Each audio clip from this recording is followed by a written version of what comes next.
Students, நம்ம போன கிளாஸ்ல என்ன பார்த்தோம்? பாலிட்டினா என்ன? அரசியல்னா என்ன? அதில் என்னென்ன விஷயங்கள்லாம் இருக்குது, நீங்கள் என்னென்னலாம் எக்ஸாம்ஸ்க்கு படிக்கணும் அப்படிங்கிறத பார்த்தோம். ஸோ இன்றைக்கி வந்துட்டு நம்ம ஒரு புது சப்ஜெக்ட் பற்றி பார்க்க போகிறோம். நீங்கள் ஆல்ரெடி இது எல்லாமே 9th 10th படிச்சிருப்பீங்க.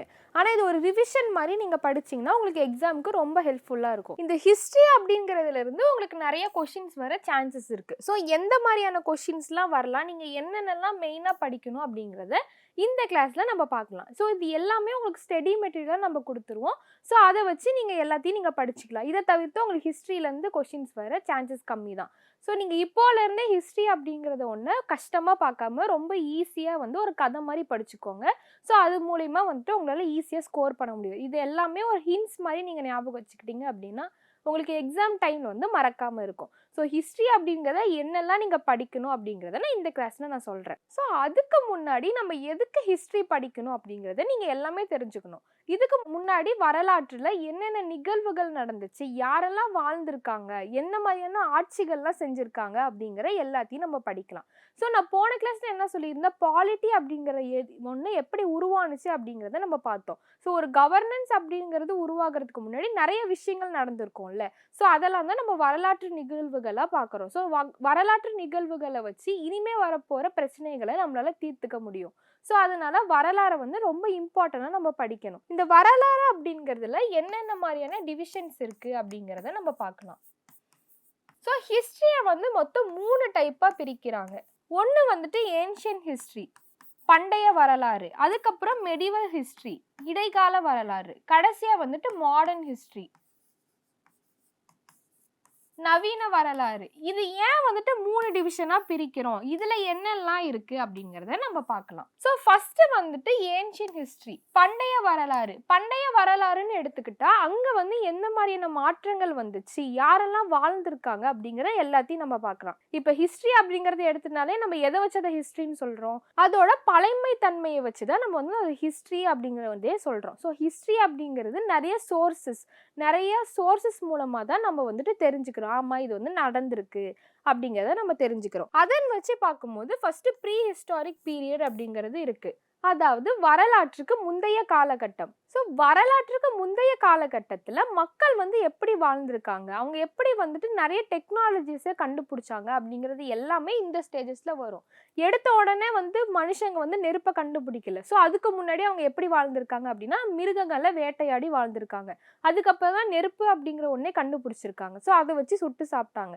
இப்படி தான் அவங்களோட வாழ்க்கை முறை அப்படிங்கிற ஒன்று உருவானுச்சு. அதுக்கப்புறம் அது எப்படி வந்து விவசாயமாக அவங்க கொண்டு வந்தாங்க, விவசாயம் அப்படிங்கிற ஒன்று எப்படி உருவானுச்சு அப்படிங்கிற எல்லாத்தையுமே நீங்கள் இந்த ப்ரீ ஹிஸ்டாரிக் பீரியடில் பார்ப்பீங்க. அதுக்கப்புறம் நாகரிகங்கள் வந்துட்டு எப்படி தோன்றுச்சு அப்படின்னு பார்த்தீங்கன்னா மெயினாக ஒரு நதியை சுற்றி தான் நாகரிகம் வந்து தோன்றும். ஸோ அதன் மாதிரி இண்டஸ் வேலி சிவிலைசேஷன் அப்படிங்கிறது சிந்து சமவெளி நாகரிகம் அப்படிங்கிறது மெயினாக வந்துட்டு சிந்து நதியை மையமாக வச்சு தான் இந்த ஒரு நாகரிகம் வந்து ஸ்ப்ரெட் ஆக ஆரம்பிச்சிச்சு. ஸோ இதை தவிர்த்து நிறைய நாகரிகங்கள் வந்து நம்மளோட உலகத்தில் வந்து உருவாயிருக்கு. ஸோ அதுவுமே வந்துட்டு மெயினாக ஒரு நதியை வச்சு தான் உருவாகி வந்தது. ஏன் அப்படின்னு பார்த்தீங்கன்னா மக்கள் வந்து இந்த பண்டைய காலகட்டத்தில் நிறைய இடத்துக்கு மூவ் ஆகிட்டே இருந்தாங்க. ஒரே இடத்துல அவங்க வந்து தங்கலை. ஸோ அப்படி மூவ் ஆகிட்டே இருக்கும்போது ஒரு டைமில் வந்து இந்த ரிவரை சுற்றி தங்க ஆரம்பித்தாங்க. ஸோ அதன் மூலமாக அவங்களுக்கு வந்து நீர் அப்படிங்கிறது ஈஸியாகவே கிடச்சிது. அதனால அந்த இடத்துல செட்டில் ஆக ஆரம்பித்தாங்க. அது மாதிரி தான் நாகரிகம் அப்படிங்கிற ஒன்று உருவானுச்சு. ஸோ இந்த நாகரிகம் அப்படிங்கிறது எப்படி உருவானுச்சு, யாரெல்லாம் வாழ்ந்தாங்க, அங்கே நமக்கு வந்து எந்த மாதிரியான எவிடன்சஸ் வந்து கிடைச்சது அப்படிங்கிற எல்லாமே உங்களுக்கு எக்ஸாம்ஸில் கேட்பாங்க. நல்லா படிச்சுக்கோங்க. அதுக்கப்புறம் வந்து வேத காலம் அப்படிங்கிறது எப்படி உருவானுச்சு அப்படின்னு பார்த்தீங்கன்னா மெயினாக இந்த சிந்து சமவெளி நாகரிகம் வந்து எதனால வீழ்ச்சி அடைஞ்சது அப்படிங்கிறதே தெரியல. ஸோ அந்த மக்களுக்கு வந்து என்ன ஆணுச்சு அப்படிங்கிறதுக்கு ப்ராப்பரான எவிடன்ஸ் கிடைக்கல. அதுக்கப்புறம் வேத காலத்தில் வந்து இண்டோ ஆரியன்ஸ், அதாவது ஆரியன்ஸ் அப்படிங்கிற நம்ம கண்ட்ரிக்குள்ளே என்டர் ஆக ஆரம்பித்தாங்க. ஸோ அவங்க வந்து வேதங்களை வந்து கொண்டு வந்தாங்க. ஸோ 4 டைப்ஸ் ஆஃப் வேதங்கள் வந்து நம்ம கண்ட்ரியில் இருக்குது. ஒன்று வந்து ரிக் வேதம், யாஜுர் வேதம், அதர்வ வேதம், சாம வேதம் அப்படின்னு 4 வேதங்களை வந்து கொண்டு வந்தாங்க. ஸோ இதை வந்துட்டு வேத காலம் அப்படின்னு சொல்லிட்டு சொல்கிறோம். இந்த 3மே வந்து எப்படி பிரிக்கலான்னு பார்த்தீங்கன்னா இந்த வரலாற்றுக்கு முந்தைய காலகட்டம் ப்ரீ ஹிஸ்டாரிக் பீரியடை ப்ரீ ஹிஸ்ட்ரி அப்படின்னு பிரிக்கிறாங்க. ஏன்னா இந்த டைம்ல வந்து பரிணாம வளர்ச்சி அடைஞ்சிட்டாங்க மக்கள். ஆனா வந்துட்டு அவங்க குகைகள்ல வந்து வரைஞ்சு வச்சிருந்த சிம்பிள்ஸ் வந்து நம்மளால டீகோட் பண்ணி கண்டுபிடிக்க முடியல. அதுக்கப்புறம் சிந்து சமவெளி நாகரிகத்தை வந்து புரோட்டோ ஹிஸ்டரி அப்படின்னு பிரிக்கிறாங்க.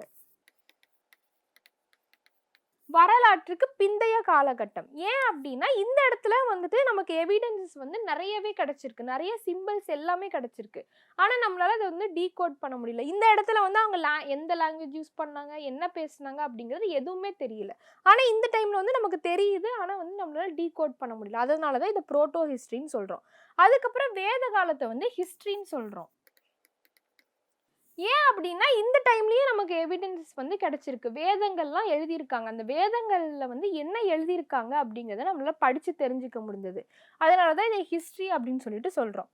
இதுக்கப்புறம் என்னாச்சு அப்படின்னா மகாஜனபதங்கள் அப்படிங்கிற ஒன்று உருவானுச்சு. இந்த மகாஜனபதாஸ்னா என்னன்னா இந்த வேத காலத்துக்கு அப்புறமா மக்கள் வந்து கூட்டமா வாழ ஆரம்பிச்சாங்க. ஸோ வாழ ஆரம்பிச்சும் போது அதுக்கு ஒரு லீடரை வந்து செலக்ட் பண்ணி அவங்க வந்துட்டு ரூல் பண்ணிட்டு இருந்தாங்க. இங்கதான் வந்து கிங்டம் அப்படிங்கிற ஒன்னே உருவானுச்சு. ஸோ இந்த கிங்டம்ஸ் அப்படிங்கிறது உருவாகும் போது அந்த இடத்துல நிறைய பிரச்சனைகள் வந்து வர ஆரம்பிச்சது. ஸோ இங்கே வந்து அயன் அப்படிங்கிற ஒன்று இன்ட்ரடியூஸ் பண்ணாங்க. ஸோ இரும்பை வச்சு அந்த மக்கள் வந்துட்டு அக்ரிகல்ச்சரை வந்துட்டு மேம்படுத்தினாங்க. அதை தவிர்த்து நிறைய ஆயுதங்கள் வந்து செய்ய ஆரம்பிச்சாங்க. ஸோ இந்த ஆயுதங்களை பயன்படுத்தி அவங்களோட டெரிட்டரியை எக்ஸ்டெண்ட் பண்ண ஆரம்பிச்சாங்க. அதன் மூலமாக மகாஜனபதாஸ் மொத்தம் 16 மகாஜனபதங்கள் வந்து நம்மளோட கண்ட்ரியில் உருவானுச்சு. இதில் ஒரு மகாஜனபதா தான் வந்துட்டு ரொம்ப பவர்ஃபுல்லாக இருந்தது. அதை தான் வந்துட்டு நம்ம மகதா எம்பையர்னு சொல்கிறோம்.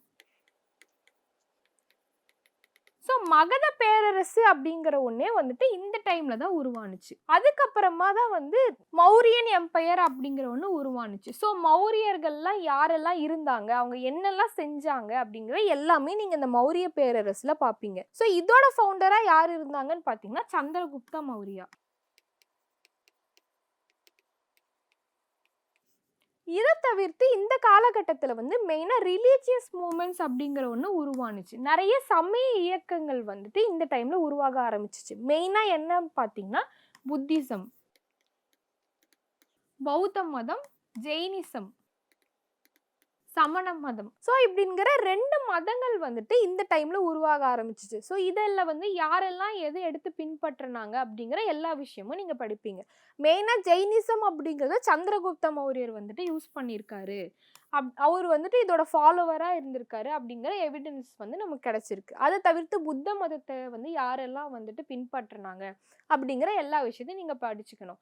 அதை தவிர்த்து இந்த புத்திசம்ல வந்து புத்திஸ்ட் கவுன்சில்ஸ் வந்து என்னெல்லாம் நடந்திருக்கு, எந்த இடங்கள நடந்திருக்கு அப்படிங்கிற விஷயங்கள் எல்லாமே இருக்கும். அதெல்லாம் நீங்க படிச்சு வச்சுக்கோங்க. ஸோ இதை தவிர்த்து கடைசியா வந்த பேரரசு என்னன்னு பார்த்தீங்கன்னா குப்த பேரரசு. ஸோ இந்த பண்டைய இந்தியாவில் வந்துட்டு குப்த பேரரசு தான் வந்துட்டு கடைசி ஒரு பேரரசா உருவானுச்சு. ஸோ இதுல யாரெல்லாம் இருந்தாங்க, எந்த மாதிரி எல்லாம் ஆட்சி செஞ்சாங்க அப்படிங்கிற எல்லா விஷயத்தையும் நீங்க படிச்சுக்கோங்க. மெயினாக இந்த மாதிரியான ஹிஸ்ட்ரியில் என்ன கேட்பாங்க அப்படின்னா சோர்சஸ், அதோட எவிடன்சஸ் வந்து உங்களுக்கு எந்த இடத்துல கிடைச்சது, என்ன கிடைச்சிருக்கு, எந்த காலகட்டத்தில் கிடைச்சிருக்கு அப்படிங்கிற கொஸ்டின்ஸ் வரலாம். அதை தவிர்த்து இந்த மாதிரி பேரரசில் வந்துட்டு அவங்க அந்தந்த ரூலர்ஸ் இருப்பாங்க. ஸோ இந்த ரூலர்ஸை வந்துட்டு குரோனாலஜிக்கல் ஆர்டரில் வந்துட்டு நீங்கள் அரேஞ்ச் பண்ணுங்க அப்படிங்கிற கொஸ்டின்ஸும் வர வாய்ப்பு இருக்குது. இதை தவிர்த்து இதோட ஃபவுண்டர் யாரு, இதோட லாஸ்ட் ரூலர் யாரு அப்படிங்கிற கொஸ்டின்ஸும் வரலாம். ஸோ இது எல்லாமே நீங்கள் ஞாபகம் வச்சுக்கோங்க. அதை தவிர்த்து இந்த டைமில் வந்து வாழ்ந்த ரூலர்ஸ்க்கு வந்து கேபிட்டல்ஸ் இருந்திருக்கும், தலைநகரங்கள் வந்து இருந்திருக்கும். ஸோ அது எந்தெந்த இடத்துல இருந்துச்சு அப்படிங்கிறதையும் படித்து வச்சுக்கோங்க. இது எல்லாமே உங்களுக்கு ஸ்டடி மெட்டீரியலாக இருக்கும். இது நான் வந்துட்டு உங்களுக்கு இன்ட்ரடக்ஷன் மாதிரி தரேன். ஸோ இதை வந்து நீங்கள் எப்படி படிக்கலாம், என்னெல்லாம் படிக்கலாம் அப்படிங்கிறது எல்லாத்தையும் நான் சொல்லிடுறேன். நீங்கள் இதை வந்துட்டு நீங்கள் ஸ்டடி மெட்டீரியல் வச்சு நீங்கள் படிச்சுக்கோங்க. நெக்ஸ்ட் வந்துட்டு என்ன இருக்குன்னா மெடிவல் ஹிஸ்ட்ரி, இடைக்கால இந்தியா.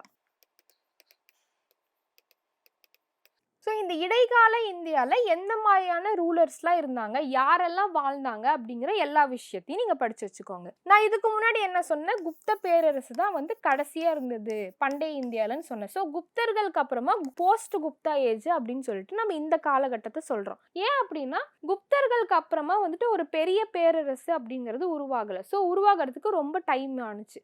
ஸோ இந்த டைம் வந்து நிறைய வம்சங்கள் வந்துட்டு ஒரு சில இடத்த வந்து ஆட்சி செஞ்சுட்டு வந்தாங்க. ஸோ அந்த ஆட்சி செஞ்சுட்டு வந்ததுல வந்து பெரிய பேரரசா வந்து யாரும் வரல. அதுக்கப்புறமா வந்து பாலாஸ், ராஷ்டிரகுத்தாஸ், பிரதிஹாராஸ் அப்படிங்கிறவங்க ஆட்சி செஞ்சுட்டு வந்தாங்க. இது எல்லாமே உங்களுக்கு ஒரு மேப் மாதிரி நான் எக்ஸ்பிளைன் பண்றேன். அப்பதான் உங்களுக்கு நல்லாவே புரியும். நெக்ஸ்ட் வந்துட்டு ராஜ்புட்ஸ், பல்லவாஸ், சேராஸ், சோலாஸ், பாண்டியாஸ். ராஜ்புட்ஸ் அப்படிங்கிறது நார்த் இந்தியாவையும், பல்லவாஸ், சேராஸ், சோலாஸ், பாண்டியாஸ் எல்லாமே வந்து சவுத் இந்தியாவையும் ஆட்சி செஞ்சுட்டு வந்தாங்க. இவங்களுக்கு அப்புறமா டெல்லி சுல்தானியம், டெல்லி சுல்தானேட்ஸ் அப்படிங்கிற ஒன்று உருவானுச்சு. இதுல தான் வந்துட்டு முஸ்லிம்ஸ் அப்படிங்கிற ரூலர்ஸ் வந்து நம்ம கண்ட்ரில வர ஆரம்பிச்சாங்க. எதனால அப்படின்னு பாத்தீங்கன்னா, இந்த ராஜ்புட்ஸ் இருந்த காலத்துல நார்த் இந்தியா அப்படிங்கிறது ஒரு நல்ல செழிப்பான ஒரு இடமா இருந்தது. நிறைய தங்கம், வைரம் அப்படிங்கிறது எல்லா இடத்துலையுமே வந்து அதிகமா இருந்தது. ஸோ இதை கொள்ளடிக்கிறதுக்காக முகமது பின் குவாசிம், முகமது கோரி, முகமது கசினி அப்படின்ற நிறைய ரூலர்ஸ் வந்து சென்ட்ரல் ஏஷியால இருந்து நம்மளோட கண்ட்ரிக்குள்ள வர ஆரம்பிச்சாங்க. ஸோ இவங்க மெயினான ரீசன் எதுக்கு வந்தாங்கன்னா கொள்ளடிக்க தான் வந்தாங்க. இவங்க வந்துட்டு எந்த இடத்தையும் கைப்பற்றல, வந்து கொள்ளடிச்சுட்டு போனாங்க. அந்த மாதிரி நிறைய முறை வந்து வந்திருக்காங்க. ஸோ அந்த மாதிரி கடைசி முறையா வரும்போது இவங்களோட ஒரு அடிமை ஸ்லேவை வந்துட்டு இந்த கண்ட்ரியில வந்து நியமிச்சுட்டு போனாங்க. ஸோ அவர் யாரு? குதுப்புதீன் ஐபக். ஸோ இந்த குதுப்புதீன் ஐபக் அப்படிங்கிற வந்துட்டு இந்த இடத்துல நியமனம் செஞ்சுட்டு போனாரு. ஸோ இதுக்கப்புறம் தான் வந்து முஸ்லீம் ரூலர்ஸ் அப்படிங்கிறதே நம்ம கண்ட்ரியில வந்து என்டர் ஆக ஆரம்பிச்சாங்க. நெக்ஸ்ட் வந்துட்டு சவுத் இந்தியால பாத்தீங்கன்னா விஜயநகர பேரரசு, பாமினி கிங்டம் அப்படிங்கிற 2 கிங்டம் வந்துட்டு சவுத் இந்தியா வந்து ஆட்சி செஞ்சுட்டு வந்தாங்க. ஸோ இதோட ரூலர்ஸ்லாம் யாரு, இதுல யாரு வந்து கிரேட்டஸ்ட் ரூலர் அப்படிங்கிற எல்லாத்தையும் வந்து நீங்க படிச்சு வச்சுக்கோங்க. ஸோ இந்த விஜயநகர பேரரசு அப்படிங்கிறவொன்னே உங்களுக்கு யாரு ஞாபகம் வருவாங்க? தெனாலிராமன் அப்படிங்கிற ஞாபகம் வரும். தெனாலிராமனோட அரசரா யார் இருந்தாங்க? கிருஷ்ணதேவராயர். ஸோ கிருஷ்ணதேவராயர்னா யாரு, அதுக்கப்புறம் யாரெல்லாம் ஆட்சி செஞ்சாங்க, தெனாலிராமன் யாரு அப்படிங்கிற எல்லா கொஸ்டின்ஸும் உங்களுக்கு கேட்பாங்க. மெயினா தெனாலிராமன் யாரா இருந்தாங்கன்னு பாத்தீங்கன்னா கிருஷ்ணதேவராயோட ஒரு அமைச்சரா தான் வந்துட்டு அவர் அந்த கண்ட்ரில வாழ்ந்துட்டு வந்தாங்க. அதை வச்சுதான் உங்களுக்கு நிறைய வந்துட்டு கதைகள்லாம் உருவானுச்சு. ஸோ நெக்ஸ்ட் வந்துட்டு முகல் எம்பையர் அப்படிங்கிற ஒன்று உருவானுச்சு. ஸோ இதுல தான் பாத்தீங்கன்னா அக்பர், பார்பர் அப்படிங்கிற நிறைய முகல் ரூலர்ஸ் வந்து வந்தாங்க. மெயினா வந்து இவங்க வந்து ஆர்கிடெக்சருக்கு வந்துட்டு நிறைய ஹெல்ப் பண்ணியிருக்காங்க. உங்களுக்கே தெரியும் தாஜ்மஹால் அப்படிங்கிற ஒன்று ஷாஜகான் வந்து கட்டியிருப்பாரு. ஸோ தாஜ்மஹால் வந்து எப்படி கட்டினாங்க, யாரு கட்டினாங்க அப்படிங்கிற எல்லாமே உங்களுக்கு தெரிஞ்சிருக்கும். நெக்ஸ்ட் வந்துட்டு மராத்தா எம்பையர் அப்படிங்கிற ஒன்று உருவானுச்சு. இந்த மராத்தா எம்பையரும் முகல் எம்பையரும் கிட்டத்தட்ட ஒரே காலகட்டத்துல தான் உருவானுச்சு. இந்த மராத்தா எம்பையரோட ஃபவுண்டர் யாருன்னு பார்த்தீங்கன்னா சத்ரபதி சிவாஜி. ஸோ சத்ரபதி சிவாஜிக்கு அப்புறமா நிறைய பிரிட்டிஷர்ஸ் வந்து நம்ம கண்ட்ரிக்குள்ள என்டர் ஆக ஆரம்பிச்சிட்டாங்க.